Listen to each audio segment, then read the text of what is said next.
what I wanted to do with today's lecture was strictly just sort of go over what are the course expectations, sort of the purpose of the course and how you will be tested, and then maybe start off with a little bit of an introductory lecture, just sort of introducing some of the topics and just getting you familiar with sort of like the verbiage or the content of the material. Now, I will want to say that the majority of the feedback, if not all of the feedback from students, is that this course is something that you've all looked forward to taking. This would be sort of your first neuroscience class, and so that can be daunting in itself. But the goal of me as a professor for this course would be just to make sure that you guys are all sort of engaged in the material, understanding that it's a lot, but hopefully the way that it is presented is manageable. I think that one thing about me is that I'm very transparent in terms of what is required or what is expected of on testing material. So that tends to ease the anxiety of the students, given the fact that this is all sort of brand new stuff. And I like to put a clinical spin on everything. As kinesiology students, you guys are all probably going on into sort of different health fields. And so by putting a clinical aspect or sort of examples of clinically how what we're learning will affect like a patient or someone in the real world, it helps you sort of understand why we're learning this. And it keeps everyone sort of engaged. So if there is no immediate questions, we can get started in some of the material. Eric, Malik, you guys are good?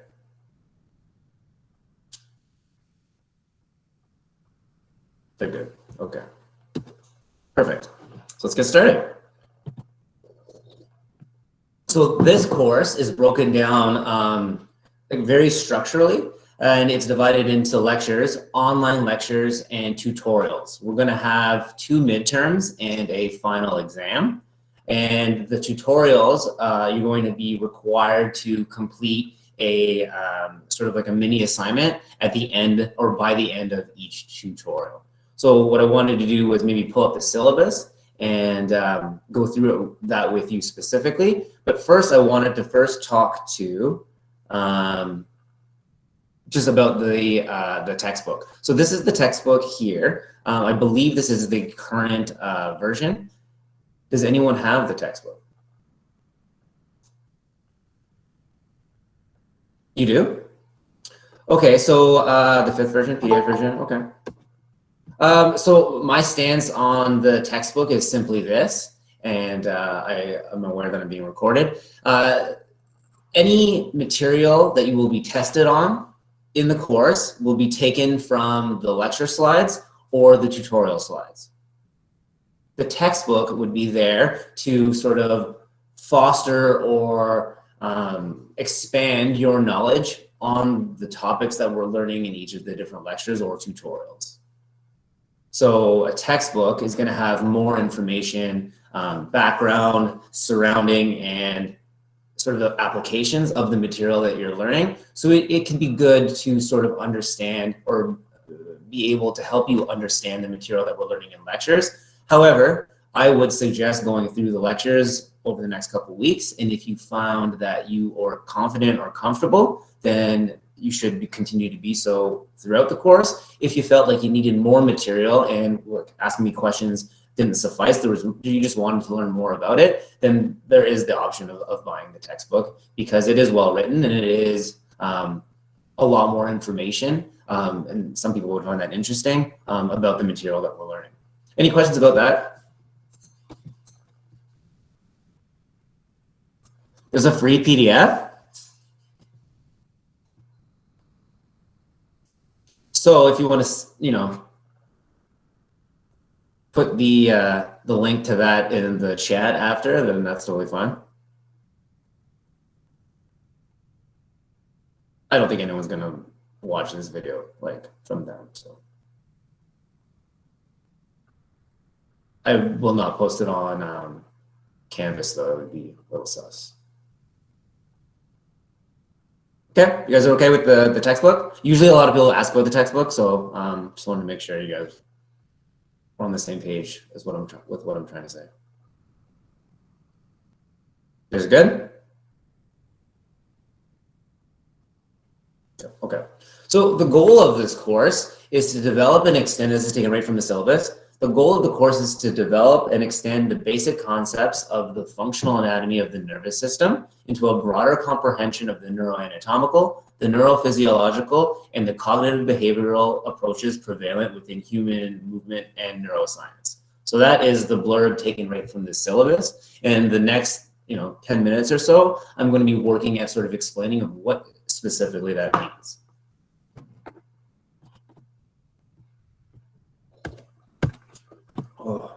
So let's first start off by pulling up the course syllabus. I just want to make sure that you guys can see this. Okay, let's do share the syllabus.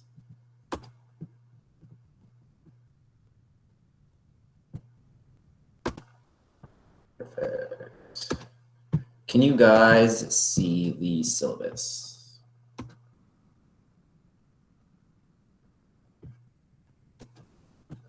Okay, perfect.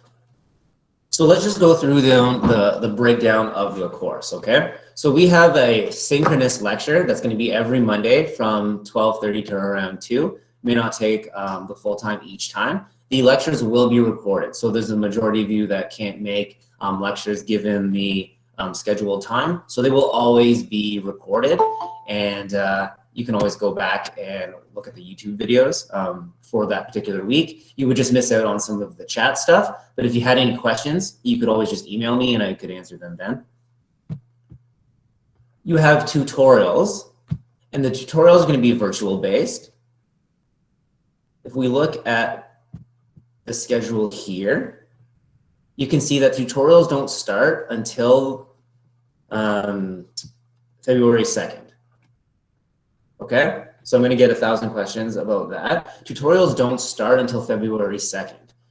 The TAs for the course are going to be posting, 1 second. So Kieran, I guess I could post the chats too, if you want to.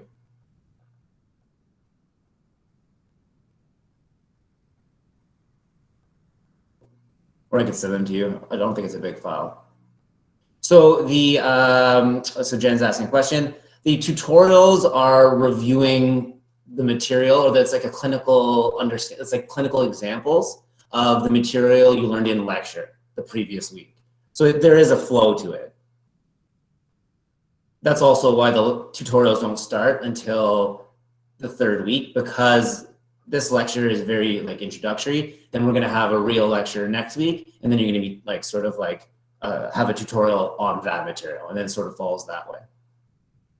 The tutorials are not mandatory in attendance, because what's going to happen is that with every tutorial, your attendance or your mark for that tutorial is going to be based on completing the tutorial assignment. So you could go through the slides, and because they're posted already, and learn the material and answer those mini assignments right away. The tutorials are there for you to log in and watch the TA present the tutorial slides, and then also to answer any of your questions in regards to that material, but also answering the mini assignment for that tutorial. It's usually like 3 or 4 questions based on, the cases specifically pertaining to that material.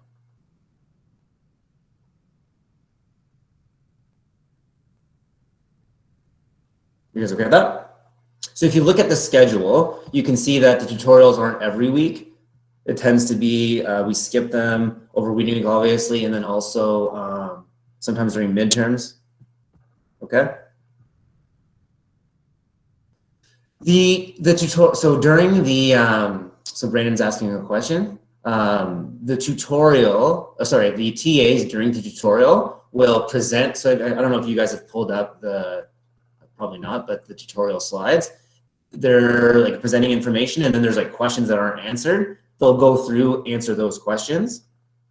They're not gonna, and then there's a mini assignment. So they're not gonna like overtly answer, like here's the answers to the mini assignment, but they will answer questions that you ask them about it. Yeah. We're on the same page, Brandon. Okay, I'll get to there, Sonia. So what you can see now that we have sort of an understanding of how the tutorials are going to work, right? Now let's talk about sort of the lectures, because this is a little bit unique as well, okay? So the way that the course is structured, one second guys, just stop asking questions for a second. The way that the course is structured is that before, so let's look at next week's lecture. Before the lecture, you have to log in and look at the online lecture for that module. And it's going to be a video, and it's going to be a 20-minute long lecture introducing the topics of that week. And then it's going to give you, like, as you're watching it, it's going to give you questions. And then so that's why that's like every week you get a little bit of a quiz. They're not meant to be difficult. You can rewatch it 1,000 times, and you just have to make sure you answer all of the questions. And then that's done before the lecture. Then I'm going to come on. This is done right before the synchronous lecture. That's when it's due. Then I'm going to come on and present the rest of the material.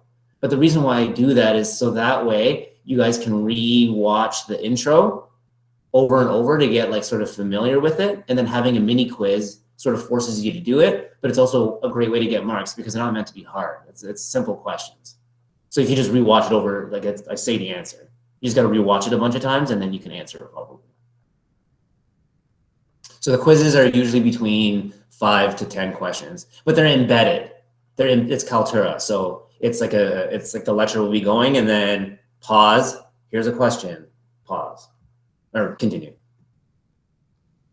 Okay, so let me just reiterate that another time. It's that you have an asynchronous lecture with a quiz associated. That is to be completed before the synchronous lecture of that module or that week. So obviously there was not one for today, but there will be one for next week. Okay. No, they're embedded quizzes, so it's not like a formal like a writing quiz. There's no lockdown. There's no nothing. You're just watching the video. Yes, you get unlimited attempts. So let me ask these questions. Here we go. Here.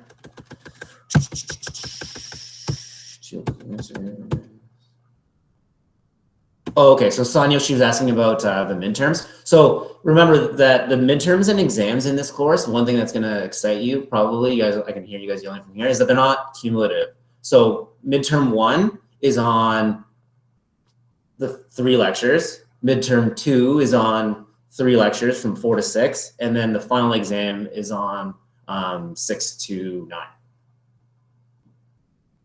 So one thing to always keep in mind if you're feeling overwhelmed because of the material in the course, you always have to understand that, like, really, you're only getting tested on 3 lectures and then the associated tutorials of that modules, of those modules.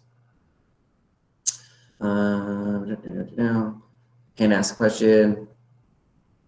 What the tutorial ends. So what I was gonna do is gonna have like the tutorial mini assignments due maybe like the night of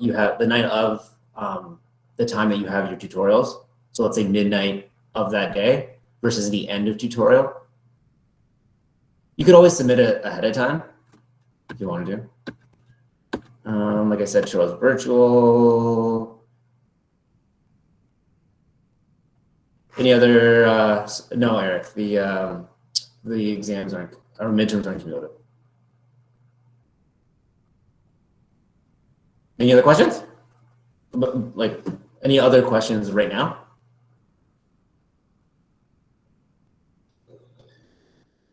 So if you go on to, so all of you try to pull up the course on Canvas, look at the modules.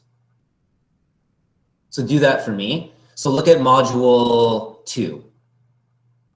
Do you see how it says online quiz? I'm not sure what the verbiage is that I used, but can someone pull it up?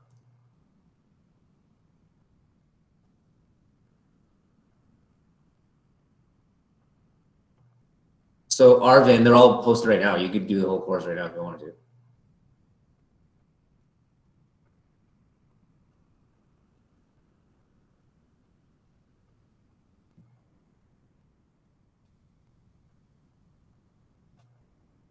Oh, okay, so it's locked until later today. That might just be that I had to pick a date. I must have picked like Monday when the courses started. Oh, okay, so there you go. Okay. Yo, guys, Ivan wants to get ahead. Like, just stop shaming him. He's really excited. We need to foster this excitement.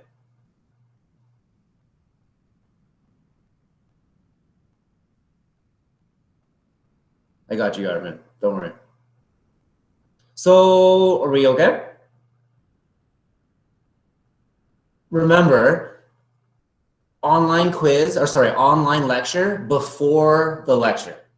That's the only hardest part. But I do find that like all of the feedback is that the students loved it that way, because the quizzes were super easy, so it's a great way to get marks. But it like forces you to like watch the intro, and then you're better prepared for coming into the synchronous lecture. What do you find? What, Kyle? Tutorial. Will the tutorial? No. So what? Because you know how you all have like assigned TAs. There's 2 TAs. So you're gonna get a link for your TA. Oh, so the if you look on the modules, the online quiz video, it's posted already. Can someone? If I switch screens, it's gonna cut off the image. So can someone tell Kyle what the file name is? So look at module 2. There's going to be the online lecture, online quiz. I forget what I named it. Yeah, okay. Online lecture quiz module. Yeah, that's the one. So every week there's one of those.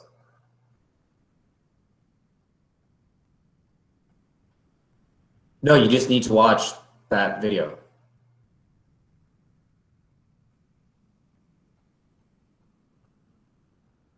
Yep, everyone's good? This is the hardest part. Like the goal of this lecture is just really just to get us all familiar with how the courses run. So ask away. As long as we all got that, then we can move forward.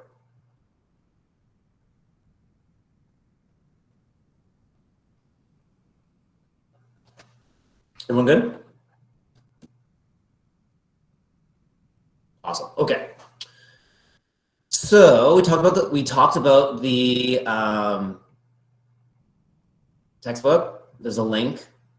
This is how the course is going to be sort of evaluated, or this is how you're going to get marked. Is the recorded lecture what the mini video is? No. So the recorded, what you're going to notice is that, yeah, that's fine.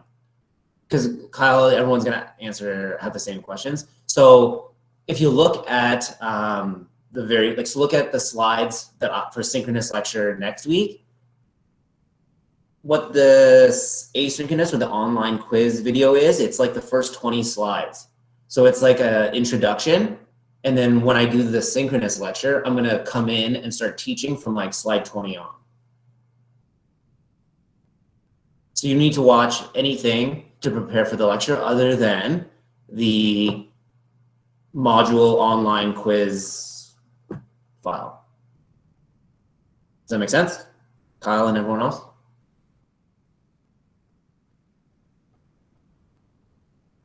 Follow the files. Yeah. I tried to make it as like so the mini, yeah. So the quiz is in the video. Yeah, it makes sense. I didn't really, well, I don't know what else to call it, right? If I said online lecture test, it would either way, it's going to stress you guys out. No, there's no group work, but we all are a team.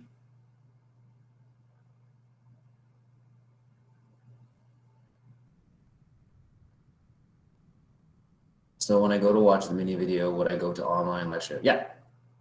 And then, well, for module 2, then for module 3, you would do that, like the associated one for module 3, and then we just keep going on. Everyone good?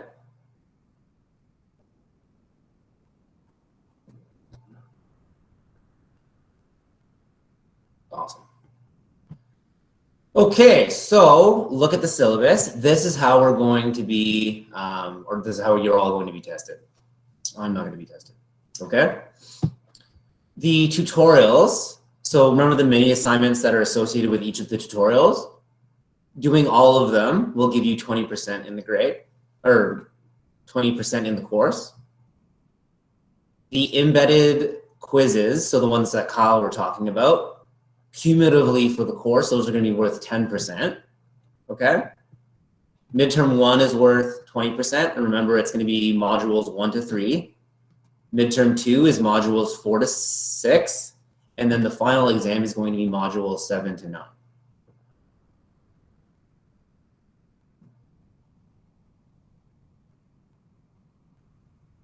I want this course to be exciting for you guys. I want it to be fair. For a neuroscience class, the averages are always pretty good. I'm not trying to screw anybody. I just really want to make sure that you guys all enjoy the course, because, especially as like a sort of like expanding fields, like in neurology and neuroscience and everything to do with sort of like neural movement is becoming really popular. And so I want to sort of take in the fact and acknowledge the fact that it's probably something that you're all excited about, and then sort of foster that and make a well-structured course that you can get excited about. Because the issue with neuroscience is that it's all new stuff and it's a little bit complicated. So keeping that in mind, I want to structure it the best way that I can. I think that I have. But I'm always open to suggestions. So if you always have any questions or whatever, you can always feel free to you can post them on the chat or email me directly if you didn't want to make it public. Okay. Any other questions about the syllabus?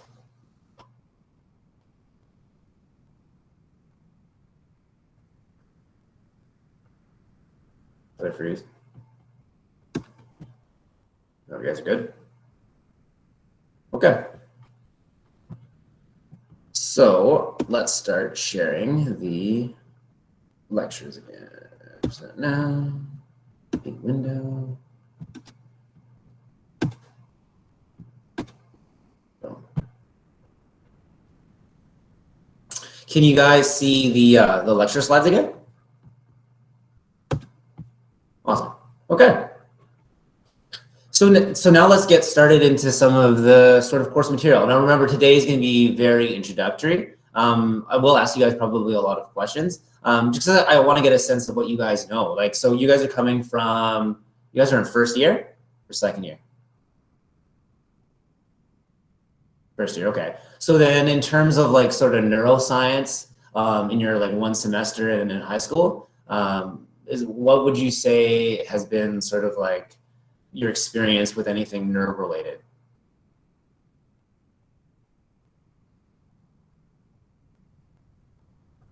Okay. What about like in biology in high school with like action potentials and like sodium potassium pump?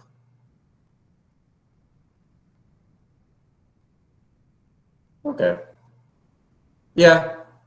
So I'm just reading the chat. Like, so there's people that are bridging over from during college. There's some people that are coming from high school, and yeah, and mostly everyone has just learned a little bit of neurology or neuroscience from anatomy and physiology. So that's fine. So as long as like, I mean, the baseline stuff is the sodium potassium pump. And so it's a great way to start. Not that we're going to be talking about that today, but now I get a better understanding of where you guys are coming from. And then as long as I know where to start, then we can like continue to progress up or forward. Okay. So remember I said that the course wanted to look at the neuroanatomical, the neurophysiological, and the cognitive behavioral aspects of neuroscience as it pertains to movement. That's taken from the syllabus. Let's go in and just explaining what that means. Because remember, this is a kinesiology course, and kinesiology, just by definition, is the science of movement. And so because this is a kinesiology-based neuroscience course, this course is aiming to provide you a knowledge base or an understanding of how neurologically we're able to control our bodies.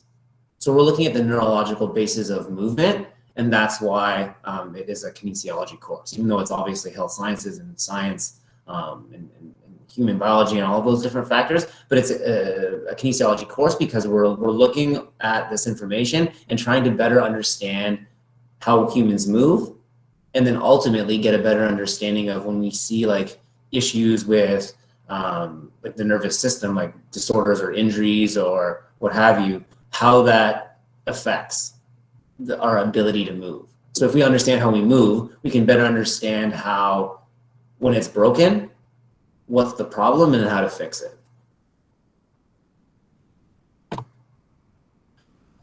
So like I was saying, because it's a developing field, there is a lot of neuroscience in tons of different health science fields. That's why it's bridged together. And so there's applications of this research in lots of different sort of areas, and a lot of them are going to be different courses that you're taking. Things like biomechanics, anatomy and physiology, moving forward, depending on where you go, things like orthopedics, physical therapy, rehabilitation at a hospital or private clinics, ergonomics, and even sports performance. There's applications of this neuroscience information in all of those different health fields, which is something that you probably already aware of, right? Like think of all of these different sort of things that you've learned already, but where you like the different courses that you're going to take. Obviously, there's going to be talk about neuroscience or nerves or the nervous system in all of those courses. Now, one thing to understand primarily about sort of the nervous system as it pertains to health sciences and kinesiology students is that there is a large prevalence of people that live with neurological impairments. And neurological impairments would be anything that is affecting the proper functioning of the nervous system. So that could be lots of different things. That could be a gunshot to the spinal cord. That could be brain trauma, spinal cord injuries. Peripheral neuropathies are injuries of the nerves in your periphery. Diseases, genetic disorders, birth defects. There's a lot of different ways that your nervous system can be affected or can be injured or can be made to not work properly. The main issue with neurological disorders are that they have a much larger effect on activities of daily living. So if you think of like having like a sprained ankle from a soccer game, that sucks and it affects your daily life. But in a lot of ways, you're still able to manage with like your activities of daily living, which is just the baseline stuff you need to do to continue living in your daily life. If you have a neurological impairment, they tend to affect your general functioning significantly more, okay? Baez says, but brain damage. What do you mean?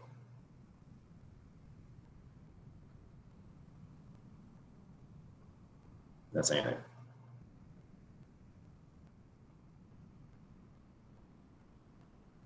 Okay. Oh, I was leading off here. Okay. Oh, we're doing like a combo thing? Okay. So, thank you for, being my hype man. I like it. Keep hyping.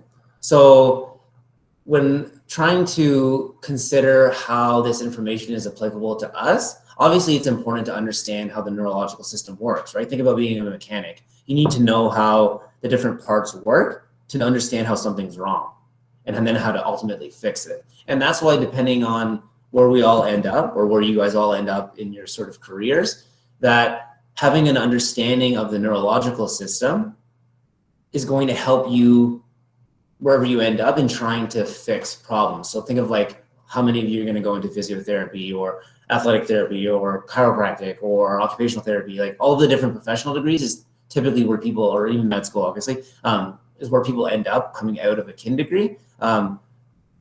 Your goal as a practitioner is to help people that are having these issues. So if you understand how it works and what's wrong, then it gives you a better basis of understanding how to fix it, or why like obviously there's treatment plans, there's different ways that have been developed for different disorders or different injuries of the neurological system. You have an understanding of why you do that or why you would treat in that way. Does that make sense? Hype man, we good?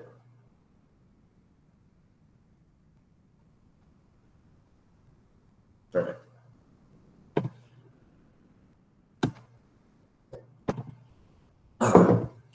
So when I said that in the syllabus, that the course is like sort of focused in on understanding the neuroanatomical, the neurophysiological, and the cognitive aspects of human movement. Can you guys see my cursor, by the way? Probably not. You can? Oh, it's blessed. Okay. So when I said this in the syllabus, what it means specifically is if neuroscience is understanding the functional anatomy of the nervous system, the science of the nervous system, we need to know the anatomy. So we need to know the structures of the nervous system. We need to know how, so physiology means how things work. We need to understand how this anatomy, this neuroanatomy is functioning. And then the cognitive aspects, meaning how we control the nervous system then. This is the basis of the course. We need to know the anatomy, how the anatomy works, and how we control it. Then we can better understand how we control movement or how we move our bodies, okay? And the way to understand the nervous system is through a lot of different ways. Like there's a lot of different levels to understand, and that's gonna be how the lectures are sort of structured in the course, because we need to understand how the nervous system develops. We need to understand the chemistry, so like the sodium-potassium pump. We need to understand the different cells, the structures, how they individually work, and then understanding how pathologies or injuries affect certain issues. So these are the different levels that we can have or will have to sort of evaluate the nervous system to get a full understanding of how the nervous system works. So if we look at sort of how the course lectures are structured, we're looking at the multiple levels to understand the nervous system. So there's a molecular nervous science.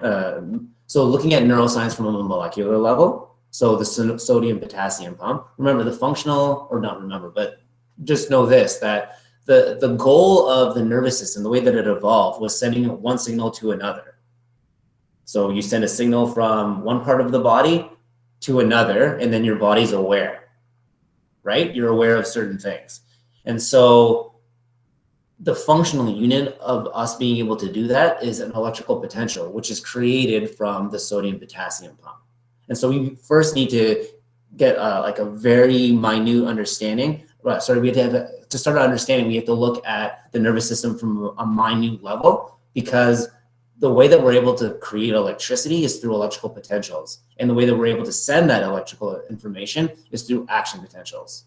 And the way that we're able to do that is through the sodium-potassium pump and through channels.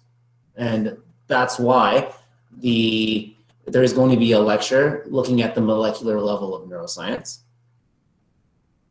We're going to look at lecture 4 is cellular neuroscience. So we're going to be looking at the different cells that are involved. So yes, there's neurons, but we also have like glial cells, which are like our support network, right? So the nervous system has different types of cells. We have our functional unit, which is the neurons, which are like the wires, but then we also have like the hardware around it. So we have like the glial cells that hold structure and help produce neurotransmitters.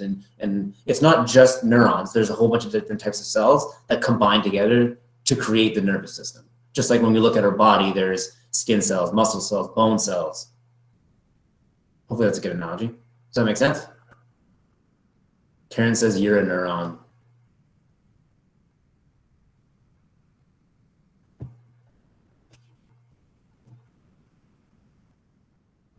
Okay. Lectures 5, 6, and 7 is where we're going to be looking at systems neuroscience. So then we're looking at collectively how groups of cells within the neurological system work together. So that would be like our motor system, our sensory system, right? Like the way that like, things are grouped together. And then the last lectures of the course are going to be based on how those different systems work together so that we can control it. So that's what's called behavioral neuroscience, how we are controlling all of the anatomy of the nervous system that we've learned about.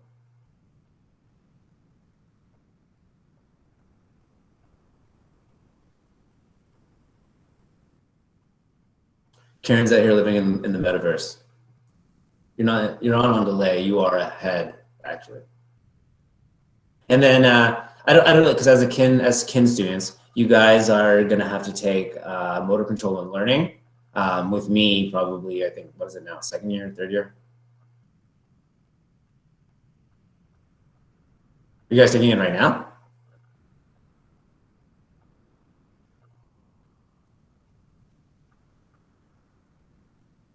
No, I think that one is motor development. Motor control and learning is going to be the one I think, okay, someone's saying next year. So you guys will have that with me next year. So that's less of a neuroscience course, but what we're looking at is how you can alter or how to better understand how we control the body, how everything reacts, and how we're able to sort of like fine tune our movements and learn motor tasks. So it's looking at it from more like a cognitive level. So Karen, you're in my course right now? Oh, wow. That's fun. You're getting a double dose. Okay. Well, that course isn't going to be as neuroscience heavy. It's more about just sort of understanding the principles of how our nervous system like learns. It's interesting for sure. This one is obviously neuroscience based. So you guys okay with sort of how the lectures are structured? We're going to start off next week with neuroanatomy, just an understanding of, okay, these are the different structures. Then we're going to look at cellularly how we're able to create action potentials. We're going to look at neurotransmitters. Then we're going to look at the sensory system, the motor system, and then we're going to look at the cerebellum. And then we're going to look at how those work together. Yeah. That's why we do it. Is I'm trying to like build on like every week you're learning. Like you couldn't jump into lecture 7 and then sort of understand. Like you would, every lecture is sort of building on itself. So that way towards the end or at the end, you've built on everything to basically understand how we were able to move our body. Like honestly, that's how every course should be structured. I guess not all of them are.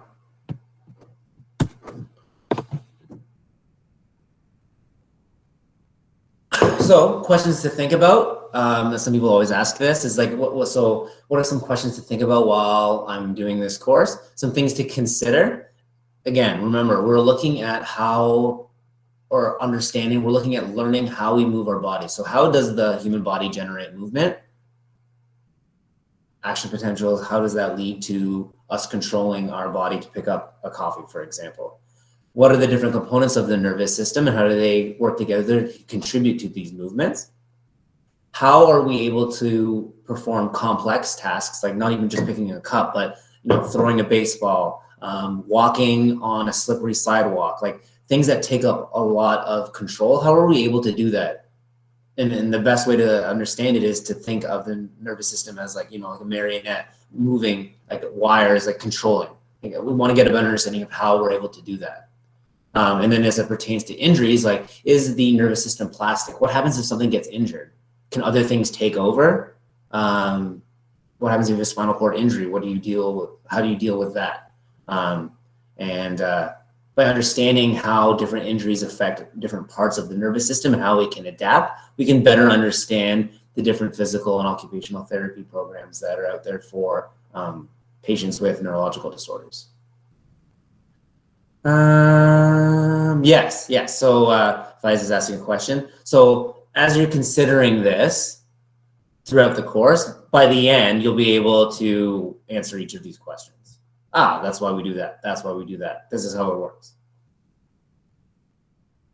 This is not an exam question, just so you guys know.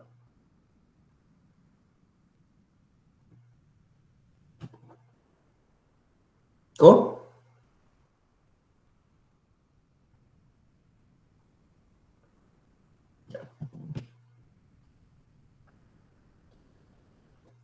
One thing that I find is most helpful with trying to understand new material is, especially because you guys are all potentially going on into different professional degrees, you want to develop a clinical understanding from early, because it allows you to sort of relate the information that you're learning into a real world sense, or you can see yourself using this information in some way in the future.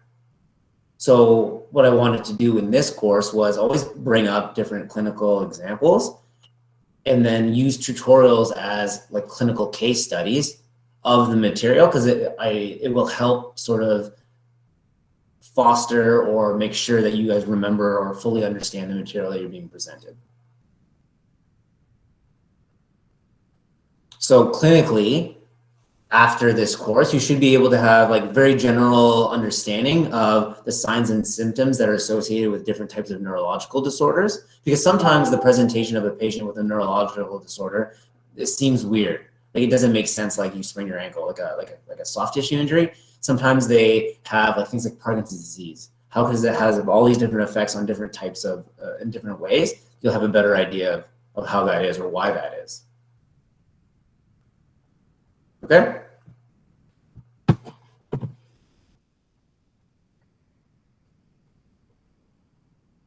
Next week's lecture, so we're almost done.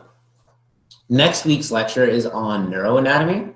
So what I wanted to do with this like sort of introductory lecture was just sort of introduce it. So that way you have some word or verbiage or understanding in your mind for next week. Okay. So let's start off with an introduction to neuroanatomy. Okay. So here we have a diagram. We have our brain stem, cerebellum, and then this would be a spinal cord. Now, at every level of the spinal cord, there's spinal nerves exiting. Here we just have one showing. Okay. But there are four main regions of the nervous system. There's the peripheral nervous system, the spinal cord or spinal region of the nervous system, and then there's the brain stem and cerebellar region, and then the cerebral region. Kayla's asked a question, if you don't mind me asking, for the motor control and learning course management, when is the lecture? Fridays, depends on that. There's two different sections. Fridays, and then one is Wednesdays. So which one are you in, Kayla? If you don't mind me coming on the mic, just so it's easier. Yeah. I just have a question about it because I wanted to take it, but then it says like 3 different days that the lecture could be on. So I was just wondering if it was going to be able to fit in my schedule, but that's yeah. It would just there is I don't know if you can hear me. There is like there's the KINE 2110, and then there are 2210 or something. Oh, then there's also HLSC 3410. So which one are you in? I wanted to take it. I haven't actually signed up for it yet. But okay. It's still open. So the KINE one is the Fridays. So I know there's different options. I'm going to lecture on the Friday, and then the 3410 HLSC one will be on Wednesdays. Okay, sorry to interrupt. Thank you. Yeah, that was good. Okay, so as long as we all are understanding of that, the nervous system is divided up into 4 different regions. Okay. So they are the peripheral region, spinal region, the brainstem and cerebellar region, and then the cerebral region. Okay. Now, what separates the peripheral nervous system from the central nervous system is that the peripheral nervous system encompasses everything that's not encased in bone. So the peripheral nervous system is everything once the neurons or the nerves exit the vertebral column, everything that's outside of the vertebral column or outside of bone, those nerves will recombine. That all counts as the peripheral nervous system. So that would include things like, these are probably words that you've heard before, the median nerve, the sciatic nerve, the radial and ulnar nerves. All that counts as the peripheral nervous system because it's not encased in the vertebral column or in the skull. The central nervous system is going to be everything that's encased in bone. So that's going to include the 3 different regions that are not the peripheral region. So that's going to be the spinal cord, the cerebrum, and the brainstem and cerebellar region. How about now? Oh, it just stopped? Okay.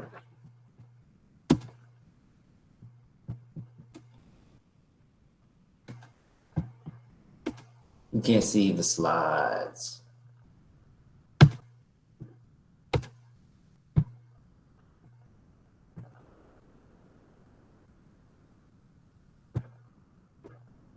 Oh, no.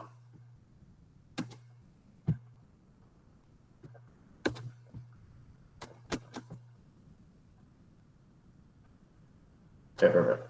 Okay.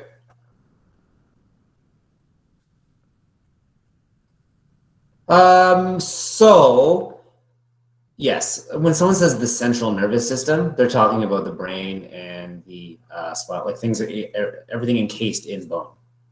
Whereas the peripheral nervous system would be everything outside of that. You guys okay with that? Should be very difficult. How many people say, how many times have you heard, like in your other courses, oh, the CNS, the CNS, the CNS? Sometimes those words are used interchangeably to mean nervous system, but technically, the most accurate term is that when they say central nervous system, they're talking about the spinal cord, the brain, and the brainstem. When they're saying peripheral nervous system, they're talking about all of the neurons or the nerves that have exited from the vertebral column and then recombined.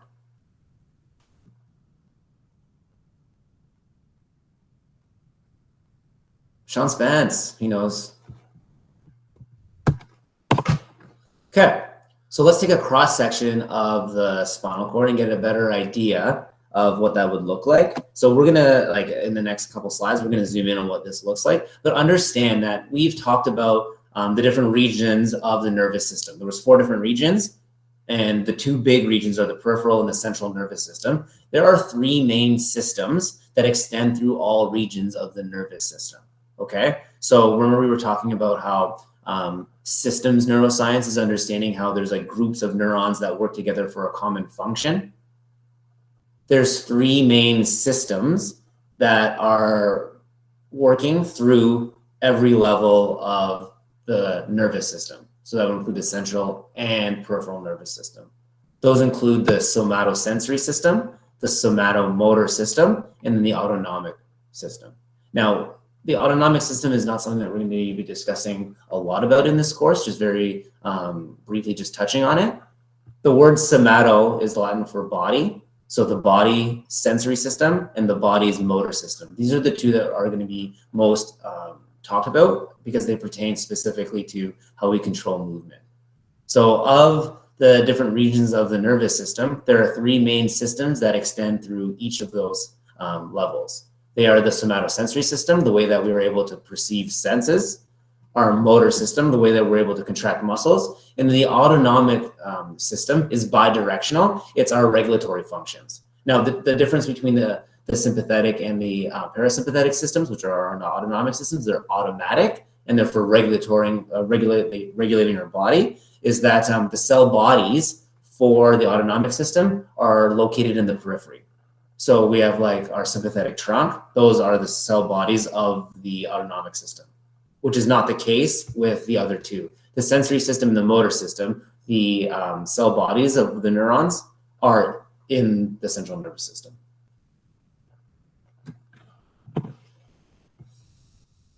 I like to present different, like sort of like, if you like the same information I just presented. So these are just flow diagrams to describe how everything's sort of like divided up. You guys okay?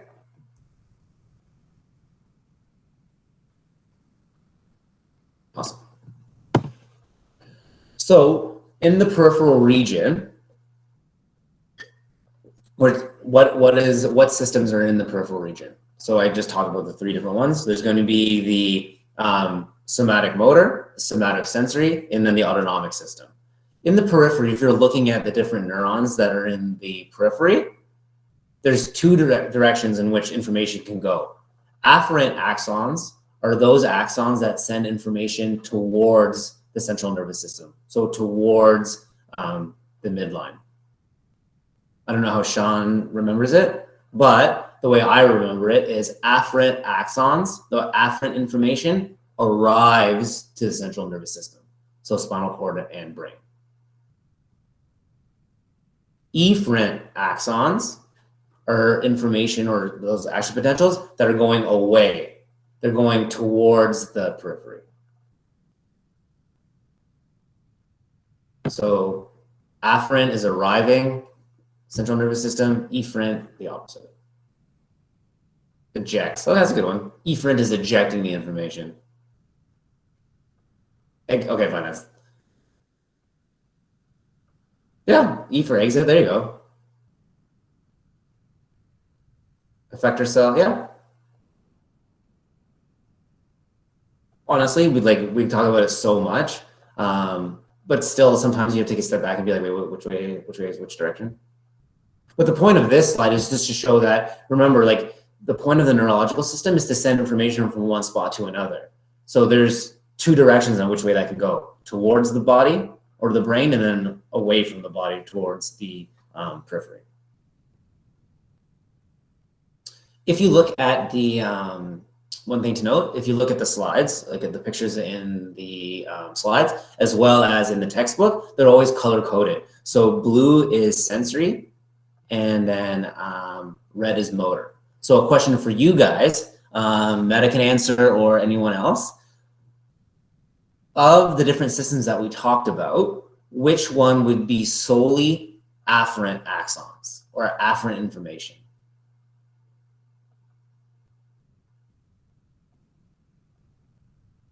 Sensory, yeah. Yep. Right, because if you want to become aware of something in the periphery, that information is going to come from like the periphery up to the body, so we're aware of it. So therefore, efferent, what system would be efferent? Motor, yeah. Awesome, perfect.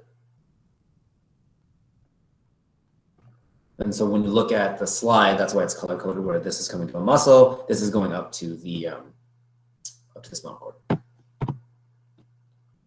This is just the zoom in of that.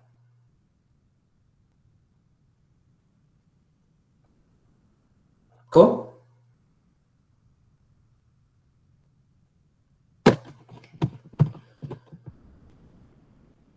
So remember, the one interesting thing about the autonomic system that's different than the other two is that the autonomic nervous system has the sympathetic trunk. So there's going to be cell bodies located in the periphery. The ones that we're talking about the most, the somatosensory and the somatic motor systems, all of the cell bodies are located in the central nervous system. So they're located within the spinal cord and the brain. So if we're thinking about neurons, like neuron cells, some of them are meters long. Like think of like a crazy little cell that's actually like 1.5 meters long. The cell bodies for those neurons are located in the spinal cord and in the brain. In the periphery, it's the axons. Neurons are highly specialized just to send signals or action potentials. At the end of the course, what you're going to be able to do is we're going to be talking about all of the different regions in the central nervous system and in the periphery, and we're going to be better able to understand how all of them work together to ultimately create movement. Okay? So I know it's super daunting or scary to see some of these words, but by the end of the course, you're going to know what all of these mean. Because the way that the spinal cord is put together and the way that ultimately the neurological system is able to process so much information is that everything is so highly organized. So different types of sensory information are all grouped together. All different types of motor information that's going to a common area for a common type of movement, they're all structured together. So if you think of the spinal cord as all the wires that are going from, the brain out to the body or from the body up to the brain, right? I don't know if you guys can see it, but think of it like a TV, right? There's going to be all of the wires that are going from like the cable box and the the internet. Well, I got connected there. I have a PS5. Like all of that stuff is the brain, and then the output is the TV. Everything that's communicating in between is wires, and that's what the neurological system is. Everything's structured together, and the groupings of axons that are for a common function, they're called tracks. So instead of calling them wires in the spinal cord, you're grouping information in similar axons in what's called tracks. Oh, so thank you. I'll flex all day. Just kidding. I'm not talking. Remember, we're a team. We have a PS5.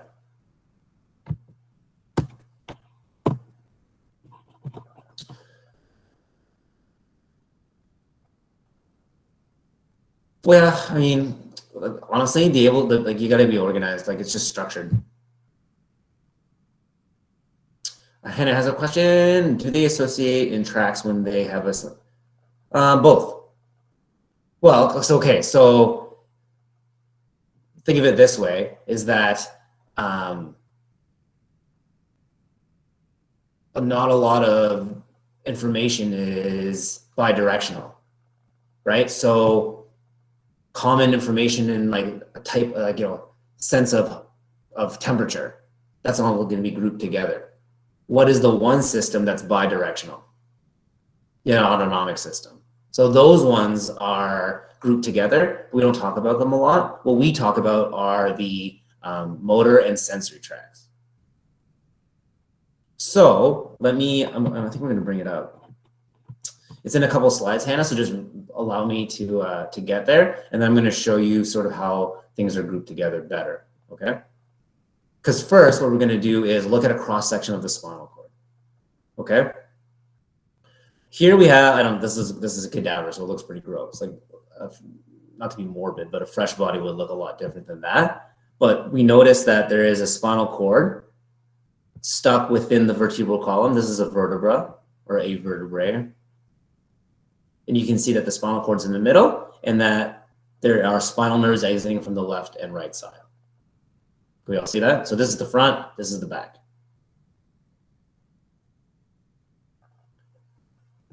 This is the spinal cord. What do you notice about it? It comes in a sheath, right? Can you guys see that?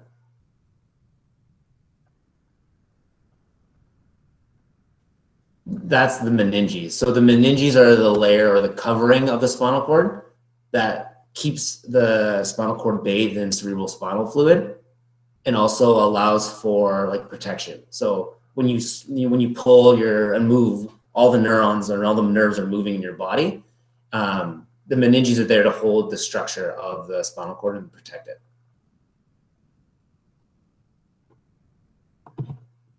And here we have the different layers. Like, it looks a lot different than this. Here it's color coded. So you can see the different meningeal layers.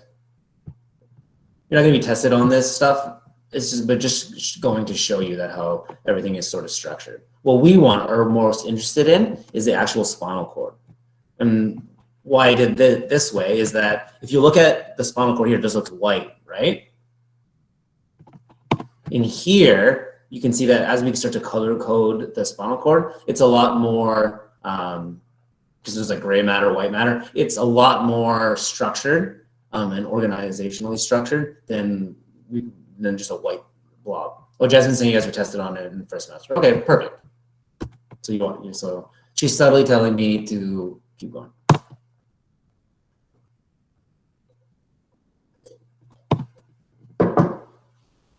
That slide, and I hope you guys can know this already. That slide showed so a spinal nerve from the left and right side exiting the spinal cord. That happens at every level. So Jasmine, when you guys learned it last semester, you guys learned like there's a vertebral column and the vertebrae are stuck together on top of each other with the discs in between. At each level, there is a spinal nerve exiting from each side.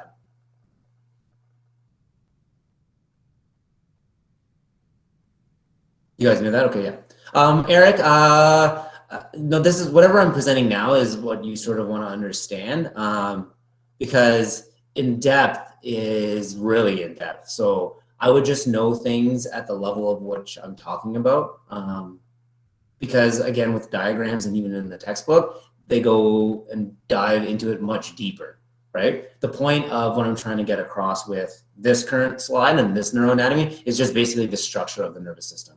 So the only thing that we've learned is that there's a spinal cord in the vertebral column, there's connective tissue called meninges, and at each level of the vertebral column, there's a nerve root exiting from each side. Yeah, and they make the plexus, yeah, exactly. Okay? Two interesting things about the spinal cord that I would want you guys to know is that the spinal cord actually ends at the level of L1, L2. So I don't know if you guys know about cervical, thoracic, and lumbar vertebra. The spinal cord doesn't go all the way down. It stops at L1, L2 in the lumbar spine, so mid-back, like mid of the lower back, and then continues on as what's called a Yes, a cauda equina. I'll show you guys a picture after. Okay, so that's one thing that we're going to go into. The second thing is that, and you guys are aware of this, as Jasmine said, that there's a nerve exiting, or spinal nerves exiting from each level of the vertebral column. There's actually 31 different segments. So if I can, hopefully you guys can understand this. Can you guys see this diagram well? So this would represent all of the spinal nerves that are exiting from the vertebral column, okay? So if you think of like the vertebra as bricks being stacked, there's the first spinal nerve exits above the vertebra, and then they continue on, except at the very end, there's an extra one that continues on underneath. So if we had, let's say, 30 vertebra, we have 31 spinal nerves, because there's one that starts at the beginning, above, and then if we had the same number, there will always be a spinal nerve above. But the way that it's structured is that we have an additional one that exits from below at the very end of the vertebral column. So we have one more spinal nerve than we have vertebra. That's all. That's just basically what I wanted you to know. And the reason why that's important for you guys clinically is that they could have named the one that's extra anywhere. They just call it the C8 nerve. They just did it that way. So you know how there's only seven cervical vertebra? So this is C1 spinal nerve, C2, C3, C4, C5, C6, C7. Because there's one additional spinal nerve, what anatomists did way back in like the old timey days is that they made it C8.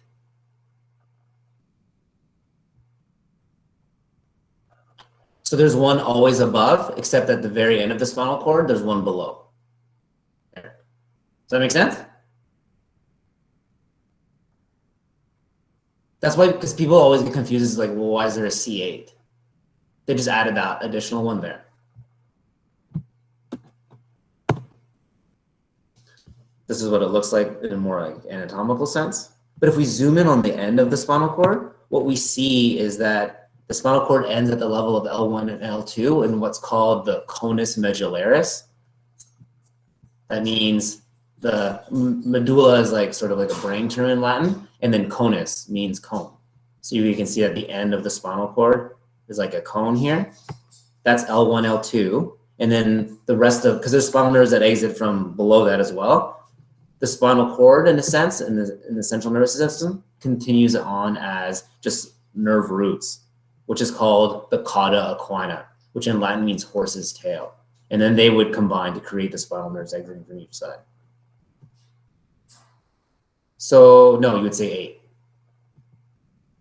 So Taniana is asking, so if the question is asking how many cervical nerves are there, you would say 8, because it's C8. Yeah. 8 nerves, yeah.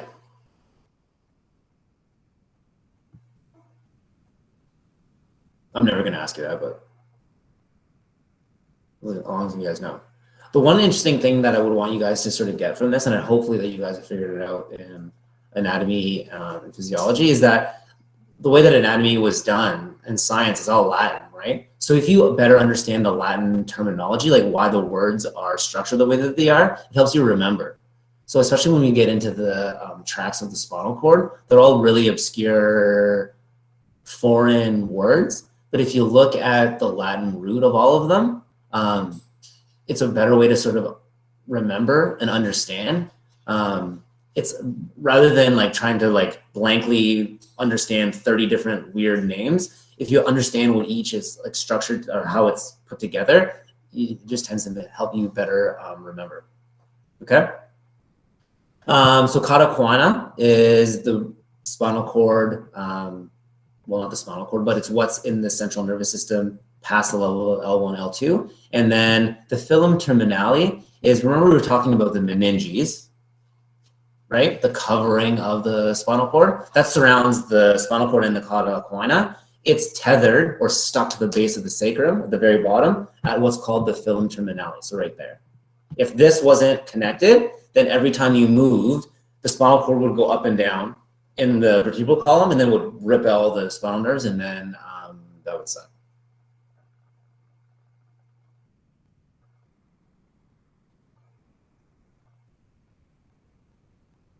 Is everyone good with that? Okay. That would be def whack. That would be non-functional. Well, because think about it. So if okay, so try to play your PS5 while taking the chords and shaking it. Even by just shaking it, the screen's going to get all hazy. Same thing happens with the neurological system. So if there's excessive movement or tensioning, then it's not going to work. So it needs to be tethered, and in having the cerebral spinal fluid, if I can just give you more of an example, it's buoyant. So with gravity and you moving, because it's like the spinal cord's bathed in a type of water, it sort of remains buoyant. So it stays within the vertebral column. The cerebral spinal fluid also is a way to like transfer nutrients and stuff. So that's not the only purpose in terms of buoyancy, but that's one thing that it does.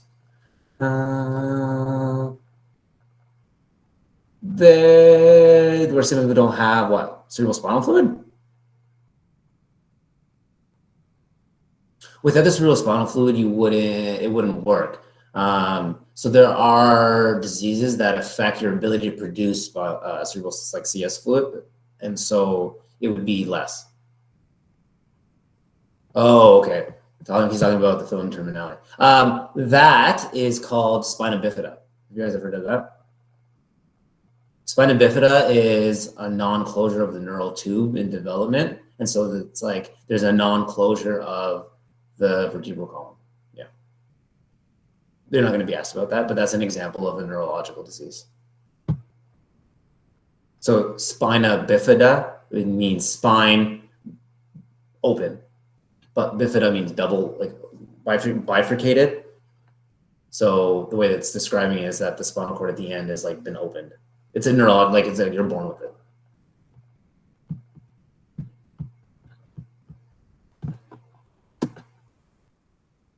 Sean says, eat your B vitamins. He needs a lot of protein too. I guess I don't know about Sean, but he works out a lot. Trying to get thick. Yep. Yeah, oh my God, there's like, think about all the different diseases. And anything that we're talking about, there's going to be a disorder that affects that part. And that's the thing, right? Is that you may not fully understand or know of all the different disorders, but if you are presented with one in the future and then you look up, oh, what's the problem? You're gonna be like, oh, that's why it does that, because it's like a problem with your motor nerves, or it's a problem with the ending of the film terminality, the spinal cord's moving around, whatever.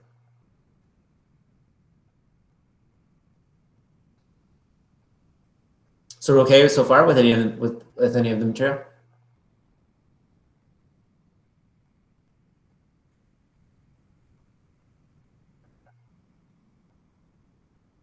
Okay, perfect.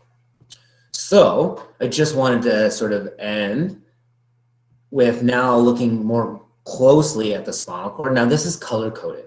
Okay, so we've been talking about sort of the anatomy of the spinal cord. What I wanted you to know is that if you look at the spinal cord through a cross section, remember the key of the neurological system is organization. If you look at the spinal cord, everything coming in to the spinal cord, everything coming into the spinal cord comes in through the back end. That's all sensory information. So spinal nerves are going to be collections of axons that are going both in the afferent and efferent directions. But once that gets into the central nervous system, it's heavily organized. So anything coming into the spinal cord comes in through the back. So that will be what? Motor or sensory? It's color coded, right? So sensory, yeah. And then everything leaving the spinal cord is coming out the front end. So that would be what? Motor. Yeah, exactly. So if someone has a tumor and they get a tumor there, are they going to be able to not move, or are they going to be able to not feel? Exactly. So that's an example of like, okay, now that I understand how everything is sort of organized, now I can understand why someone that had a tumor on the back end of their spinal cord, why it's only affecting their ability to, feel.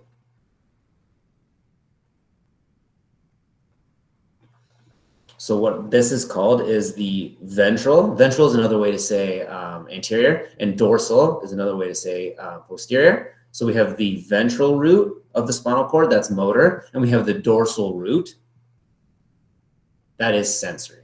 So the dorsal root of the spinal cord is sensory information coming in. The ventral root is motor information coming out. You guys ever heard this term, the dorsal root ganglion? Ganglion means cell bodies. So the cell bodies of our sensory nerves are located right here, right at the beginning of the central nervous system. Yep. Yeah. So for the exams and stuff, you would be able, you would be required to be able to label diagrams, but based on things that we've talked about. So like, see all these different, like there's a lot here, right? We've just talked about ventral root and dorsal root. Yeah.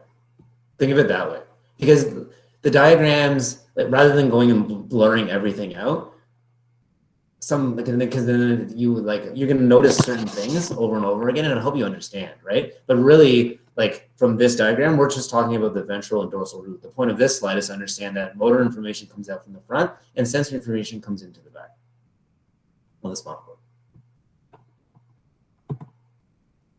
Now, if we looked at the closer in at the spinal cord, so we were looking at the roots, right? So this would be the ventral root.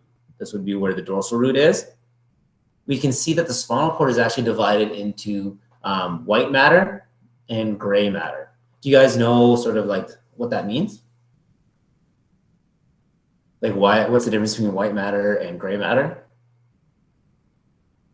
Right, okay. So if you think of myelin as a rubber covering over wires. So white matter is typically tracks or groupings of wires. So all of the information that's going up and down the spinal cord to the body or up to the brain, they're going to be ascending and descending in these tracks. Whereas gray matter is unmyelinated. So that typically represents cell bodies and unmyelinated axons. Okay? White matter is responsible for communication between the gray matter and stuff. I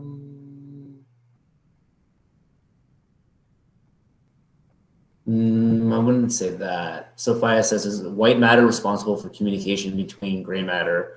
Well, gray matter is just cell bodies. So white matter, just think of it that like the cell bodies to different cells are going to be in the gray matter, and the white matter is just like is basically wires that are grouped together. So the tracks themselves are going from different areas of the body.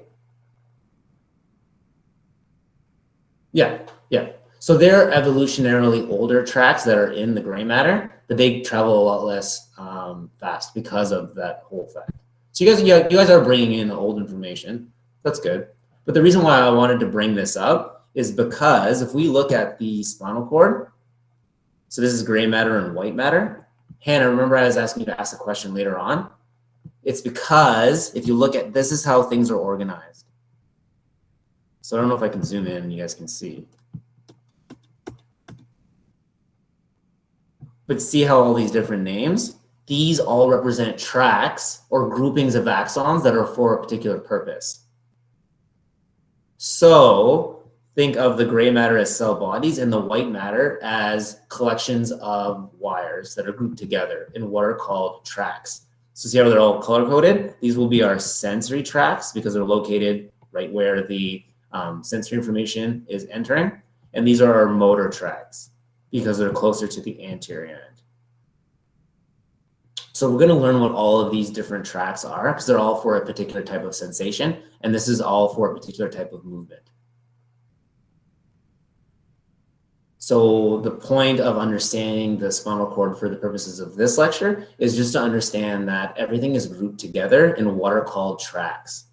And so when we're learning about neuroanatomy and neurophysiology and ultimately neuroscience as it pertains to movement, is we need to understand the different wires that are available and how we control those wires to ultimately be aware of stuff and then move in a particular direction.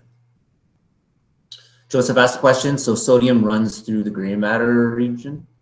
Well, so all of the axons have the sodium potassium pump.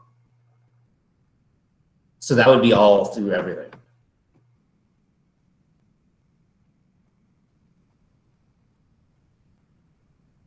Do you guys have any questions about this particular slide? Because of electricity? Sean says it's shocking. I think he does it fine.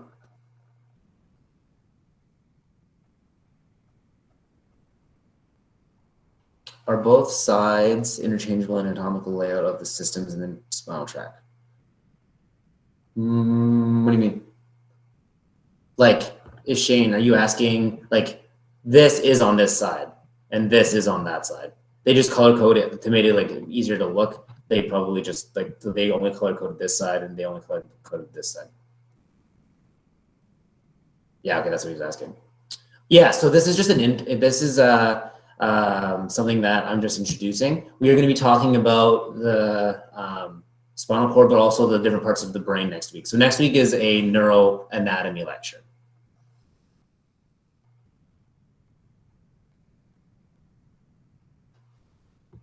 You will be tested on this slide, but not because of this lecture. We're going to be talking about the individual ones like by the end of the course. The point of this slide right now is just to show you how things are organized. So that way, when you look at it this way, it just looks like white. Think of it like wires. So everything is like wires coming up and down the spinal cord. They're grouped together in different regions. So imagine this is a wire, this is a wire, this is a wire, this is a wire, HDMI cable, HDMI cable. Think of it that way. Cool. You guys okay? Any questions before we sign off?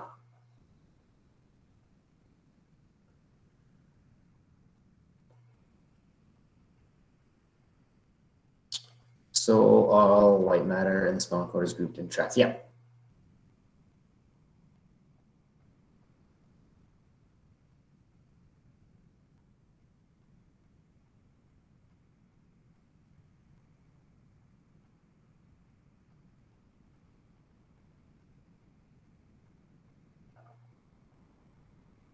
Yeah, if you want to, yeah.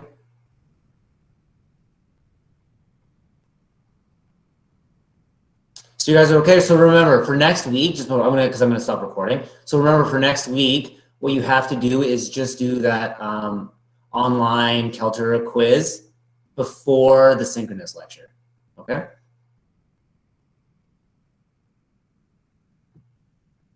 What was the last one?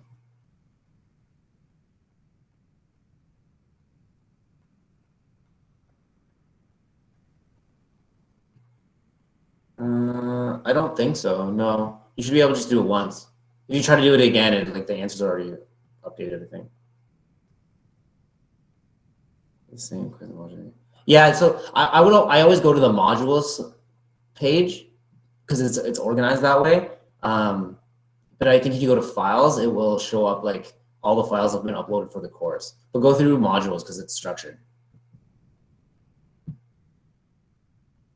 Okay, you guys good? I'm gonna stop recording, but I'll stay on if you guys want to talk.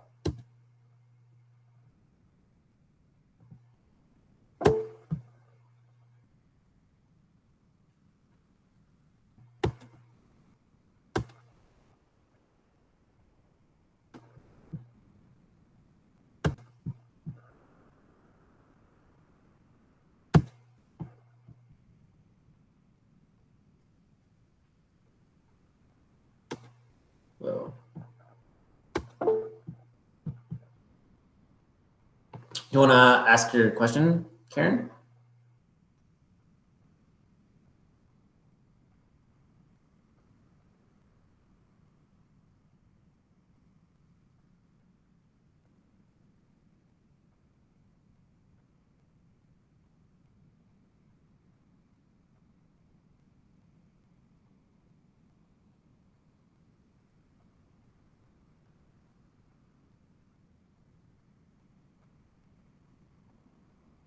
Oh, him, her. I mean, him and he.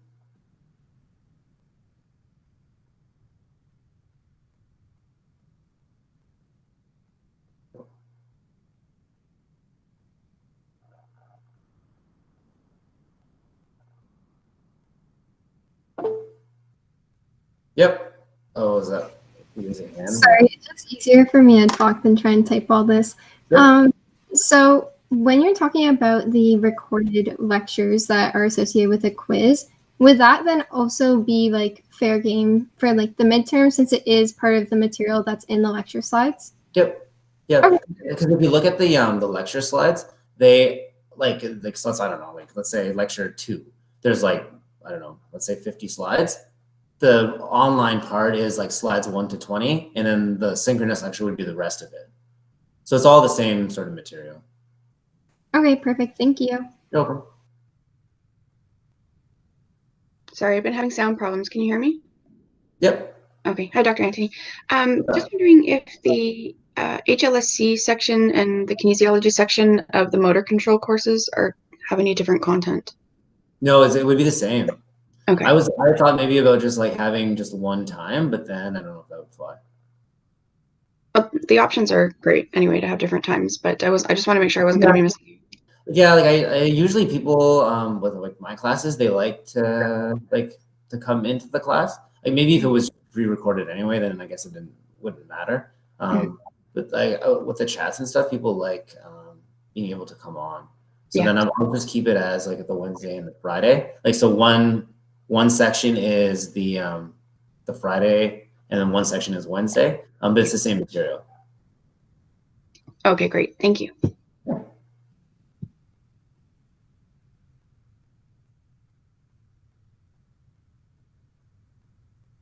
Any other questions? We're all good? Oh, there you go. Goes Rena.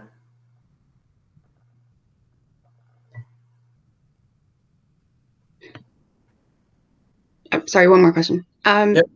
Do you think that there'll be any issue in taking both courses at the same time? Not really. Like because you don't really need to know the anatomy for motor control, so it would be the same as being able to do 2 different courses at once. Okay. All right. Like, you know what I mean? I think like it would be as difficult as it would be to take like A and P and this at the same time, or right. Okay, great. Science-based ones. Yeah. Okay, thank you. No. Have a good day. You too.